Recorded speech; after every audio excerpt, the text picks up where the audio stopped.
Tiniyak ng Department of Migrant Workers o DMW na nakahanda silang tumulong sa mga Pilipinong nais nang makauwi sa bansa dahil sa tumitinding tensyon sa Middle East. Ito'y matapos makatanggap ang Embahada ng Pilipinas sa Israel ng 52 requests for repatriation kasunod ng mga ulat ng pag-atake ng Estados Unidos at Israel sa Iran.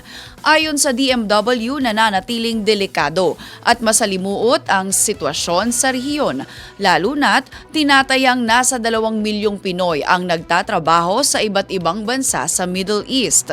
Patuloy ang koordinasyon ng DMW sa Department of Foreign Affairs at Overseas Workers Welfare Administration o OWA para sa maayos na repatriation. Binabantayan din ang posibleng pagtaas ng alert level na maaaring magresulta sa voluntaryo o mandatory na pagpapauwi. Pinapayuhan ang mga Pilipino sa rehiyon na sumunod sa lokal na otoridad at manatili muna sa bahay kung hindi naman kinakailangang lumabas.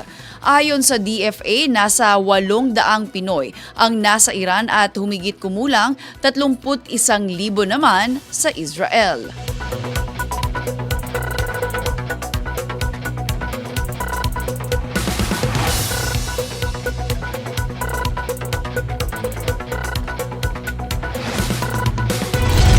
Pagpapauwi sa labi ng Pinay OFW mula Israel, pinoproseso na ng pamahalaan. Umaabante sa balita si Abante reporter Chill Emprido. Chill.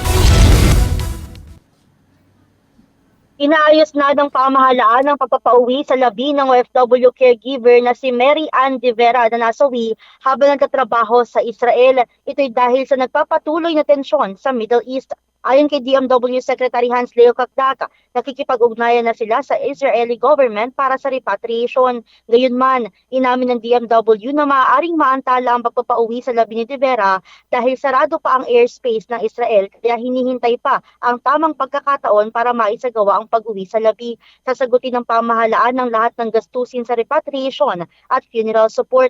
Nagpadala na rin ng OWA ng mga tauhan sa Pangasinan para alalayan ng pamilya habang may mga personnel ng DMW sa Tel Aviv na tumutulong sa kanyang asawa. Una nang sinabi ng ahensya na sisiguruhin nila na mabibigyan ng agarang tulong ang pamilya ng OFW, kabilang na ang financial at burial assistance. Nagpasalamat naman si Kakdak sa Israeli government sa pagkilala kay De Vera na itinuring na bayani dahil sa sakripisyong ipinakita nito habang ginagampanan ng kanyang tungkulin at trabaho.